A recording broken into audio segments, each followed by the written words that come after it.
నమస్తే నేను Sahasra welcome to our channel. Assembly ఎన్నికల్లో వైఎస్ఆర్సీపీ కనీవిని ఎరుగని రీతిలో దారుణ ఓటమి చెందడంతో ఆ పార్టీ నేతలంతా సైలెంట్ అయిపోయారు. ఇన్నాళ్ళు విడిసిపడ్డ వైసీపీ మూకలు మూలకు కూర్చుంటున్నాయి.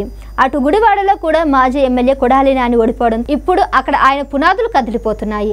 ఎన్నికల ఫలితాల రోజు నుంచి కొడాలి నాని సైలెంట్ అయిపోగా ఆయన గతంలో దౌర్జన్యాలు చేసి బెదిరింపులు చేసి అందిన కాడికి లాక్కున్నంత బయటకు కక్కిస్తున్నారు. గత 5 ఏళ్లుగా కొడాలి నాని రెచ్చిపోయిన తీరును టీడీపీ నేతలే కాక ఏపీ ప్రజలు కూడా అంత తేలిగ్గా ఏం మర్చిపోరు. అందుకే మంత్రి స్థానంలో ఉన్న ఎమ్మెల్యే స్థానంలో ఉన్నా కూడా ఆ పదవులకి మచ్చ తెచ్చేలా కొడాలి నాని వ్యవహరించారనే భావన అందరిలోనూ ఉంది.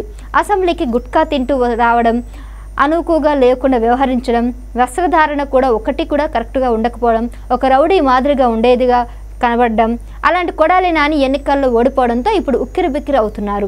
ఏపీలో టీడీపీ ప్రభుత్వం ఏర్పాటు తర్వాత వరుస నిర్ణయాలతో కొడాలి నాని సతమతమవుతున్నారు. మొన్న ఈ మధ్య ఆయన ఇంటిపైన దాడికి కూడా టీడీపీ నేతలు ప్రయత్నించారు.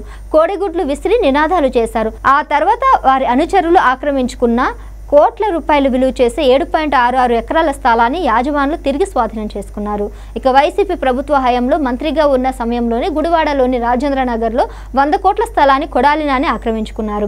ఇక ఇప్పుడు గుడివాడలో టీడీపీ ఎమ్మెల్యేగా వేణిగండ్ల రాము విజయం సాధించడంతో ఆయన కొడాలి నాని బాధితులు అందరికీ అండగా నిలుస్తున్నారు. భూ ఆక్రమణకు గురైన ఆ స్థల యజమానులకు ఎమ్మెల్యే రాము భరోసా కల్పించారు. దీంతో ఆ స్థలం చుట్టూ ఉన్న ఫెన్సింగ్ లేఅవుట్లో కొడాలి నాని గ్యాంగ్ ఏర్పాటు చేసుకున్న తాత్కాలిక నిర్మాణాలను జేసీబీలతో తీసి పారేశారు. ఫెన్సింగ్ ను కూడా నామరూపం లేకుండా తీసేశారు.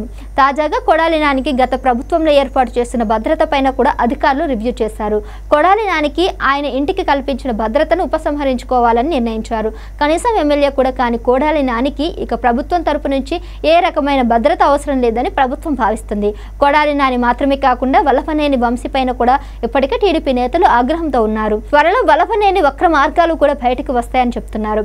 ఇలాంటి ఉక్కిరిబిక్కిరి పరిస్థితుల్లో కొడాలి నాని మున్ముందు ఎలా వ్యవహరిస్తారన్నది ఆసక్తిగా మారింది. Thank you.